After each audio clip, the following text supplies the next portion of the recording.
Hello, beloved soul, and welcome to the Spiritual Support Crew, the podcast dedicated to supporting all light workers, starseeds, psychics, healers, and all helper souls incarnated on Earth in these interesting times. I'm your host, Helen Crosby, and today I want to talk about something that I'm describing as the Great Separation. Now, it might surprise you to hear me say that, given that I frequently talk about oneness, how we're all interconnected and ultimately one. But bear with me on this, because this is an important theme I think we're all going to see emerging more and more moving forwards. As we move into the energy of the new Aquarian age, we're definitely going to notice things starting to become very different. I think perhaps one of the most noticeable ways we're going to see this is the way people behave towards each other when it comes to money and business.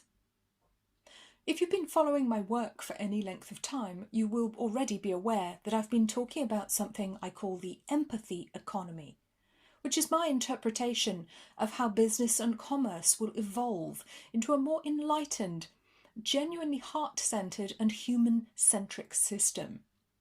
Although perhaps less of a system than just a natural way that people will be drawn to interact with each other. In my opinion, this will be a way of exchanging goods and services, bartering, or helping one another that comes from a real sense of common good and freedom. And no, that is absolutely not a reference to communism or any of the political systems we've been suffering under for centuries. This is a completely new way to do things. A way that will grow from our spiritual and emotional maturity, from kindness, compassion, awareness of our spiritual interconnectedness, and a genuine desire to make our communities a better place. The empathy economy will come from the heart of the individual, not from some president or leader who thinks they have the right to force others to comply with their vision or their rules. In the words of the late Dr. Wayne Dyer, who spent many years understanding and interpreting the teachings of the ancient spiritual text, the Tao Te Ching, if you need rules to be kind and just, if you only act virtuous, then that virtue is absent. The energy of the new age is one that demands complete personal responsibility, along with emotional and spiritual maturity.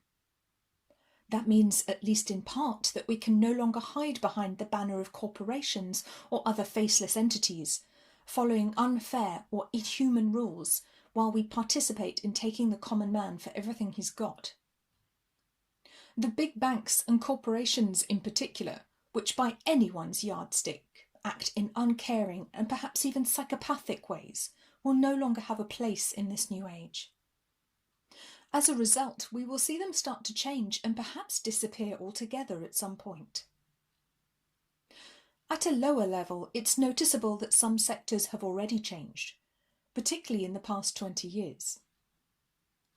In my opinion, this change didn't come about because the people at the top truly cared about their customers, but more out of fear of losing market share and therefore wanting to give some small concession in order to appear caring.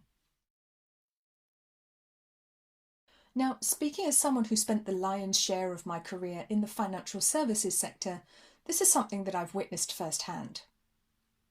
The sector has definitely changed for the better in some ways, but mostly on the surface, not deep down at the core level. During my time in financial services, I went through a lot of training. Seriously, an insane amount of training, some of which wasn't even particularly helpful or logical, but you had to do it. One of the things we were required to learn about was industry regulations and the regulatory body. There was much finger-wagging about how we had to take personal responsibility not to breach any of those important rules. But one thing that struck me, even back then, was how the rules were worded. A big part of the regulator's role was to maintain the public's confidence in the financial system.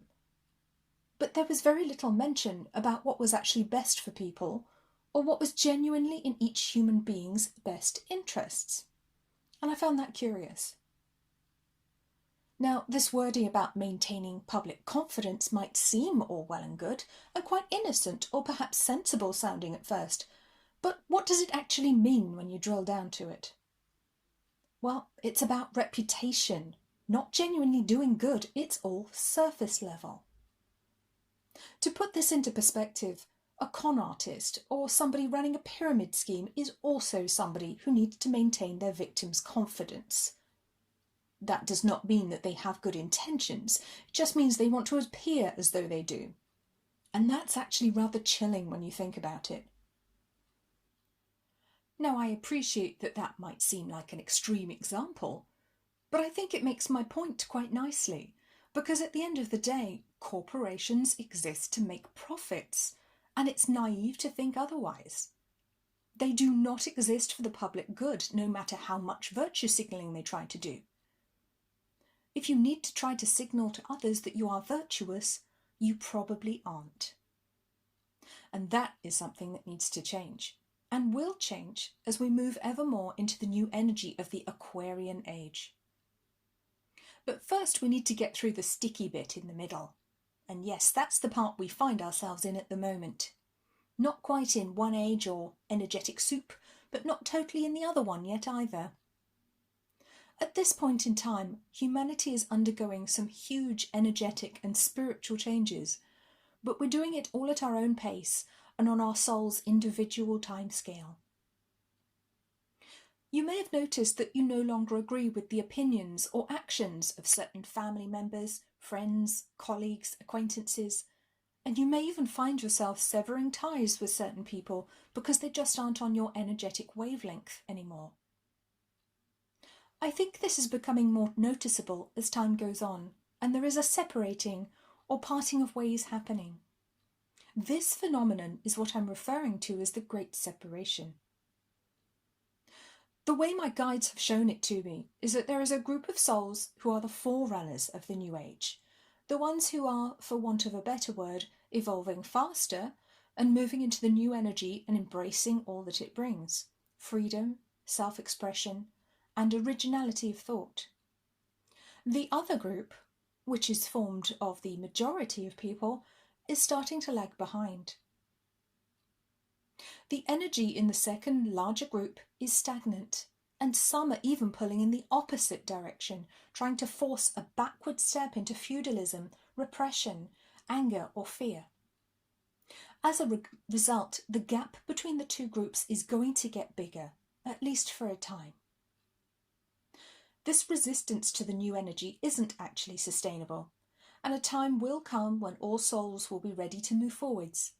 But it's important to accept that that may not happen in our lifetime. Like an elastic band, the two groups will pull against each other until something has to give and one side snaps back to the other. Spoiler alert, the slower souls are destined to catch up. I just want to take a moment to clarify that the reason I'm explaining this isn't so that you can puff yourself up or judge others for being right or wrong. Ego will have less and less place in the new energy, and as we grow on a spiritual level, we will become more masterful of that aspect of our minds and more able to keep its unhelpful and self-serving reactions in check. What's more, the wisdom of the higher realms teaches us that we are all one, and that we are just aspects of the divine presence having a human experience. From that standpoint, there is no such thing as right or wrong, only experience. On a more earthly level, however, it is notable that certain dark powers are actively trying to hold us back from our great awakening. They do so out of fear, because these are beings or souls that are vibrating at a lower rate, who actually prefer the old energy and fear they will lose their grip on power if they are forced to come into the new energy with us. As a result, a concerted effort is being made to force us to comply with a new digital prison system, and having dark magic potions injected into our bodies under the guise of helping to keep us safe, or having our livelihoods destroyed to save the planet, or some other noble-sounding cause to coerce us to follow their plan. They know perfectly well that we have free will and that they cannot force us. So we are actually in far less danger than you might think. The only reason I want to share this with you is to give you some insight and to help bring some understanding to the entire situation and some compassion too. It's very easy to take what you consider to be the moral high ground and then start judging and berating others, shouting at them to wake up, or expressing your disdain for those who haven't reached the same level of understanding you have. That's not an enlightened way to be. In fact, it shows that you are still being very much influenced by the old energy and have fallen into an ego mind trap that is holding your energy back. You're stuck in I'm right and you're wrong, which is one of the very patterns we need to outgrow. The truth is that when it comes to spiritual growth, emotional growth, or even physical growth for that matter, we get there when we get there. Just because you consider yourself more enlightened or better informed than the next person does not mean that you should mock, condemn, or criticize them to flatter your own ego. Nor is it your job to convince them that certain spiritual truths are correct or false. You can be truthful and give others your opinion and provide evidence, but it's not your place to force them to agree with you. Each one of us is on a unique soul journey, and our responsibility is to ourselves and to our path. I feel that this tendency to bicker and tell others they're wrong or stupid is one of the greatest factors actually holding us back right now. After all, what you resist persists, and what you focus on expands. The more we focus our energy and attention on arguing, on frustration, on anger and judgment, the more the universe will give us reasons to argue, to feel frustrated, angry, or judgmental. That's how this works. If we want to move into a more compassionate era for humanity sooner, we must embody the values and consciousness that we want to help spread, not hit other people over the head with them. Do as I say, not as I do, just won't wash anymore, as many world leaders and self-appointed philanthropists are about to find out. I actually learned this lesson a few years ago when I decided I wanted to go vegan. Soon after making the lifestyle changes to go fully vegan, which I chose to do because it felt right for me, I realised that many vegans, especially the new ones, were very angry. There was a period of anger that many went through, including myself, and some just never outgrew, as they realised that they'd been doing something or participating in systems of animal agriculture and exploitation that they now considered to be harmful, cruel, and wholly unacceptable. I imagine they felt angry, ashamed, or misled, and I went through many of those feelings myself. The problem was that many of them projected those uncomfortable feelings as anger and outrage toward other people who didn't yet understand or agree with their point of view, calling them stupid, cruel, or saying stupid things like, "I just don't understand how people can hurt animals for food," when in fact they had been doing just that up until very recently themselves. It seems to me that this lack of compassion towards others could be a way of hiding or covering up the guilt those vegans felt for their past actions. If nothing else, it certainly demonstrates a lack of compassion or empathy for other non-vegans and can lead to some ugly behaviours. Ironic for a movement that supposedly promotes compassion. Now, I draw this parallel not to bash vegans, because I am still vegan myself, but to draw attention to how easy it is to fall into unhelpful patterns of thinking and acting when our egos think we have the moral high ground. It's something that you also witness in the spiritual or holistic community, among others, and it's just as unhelpful in that setting as any other. Hiding behind the banner of compassion or kindness does not make you compassionate or kind. You must live and embody those values fully. And this is another reason why it's really counterproductive right now to spend time moaning about people who don't agree with your opinions, or berating and insulting other people by comparing them to sheep or some other derogatory term. It doesn't help to move us forwards. And if anything, it keeps us stuck in the old energy and the old paradigm we are actively trying to escape from. The way forwards is to keep moving forwards, to take a breath and move into a place of compassion, empathy, or kindness as frequently as you can muster, to demonstrate non-violence and genuine kindness towards each other, to be helpful and encouraging of other people, even if they're not able or willing to show you the same courtesy or respect. There are many souls suffering horribly on earth right now, and our job should be to help them by bringing more kindness and love to the world, not more anger and discord. As the saying goes, you can be right or you can be kind.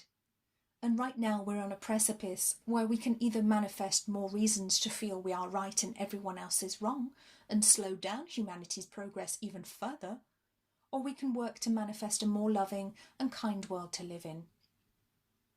The choice is ultimately yours, but I know what I'm choosing.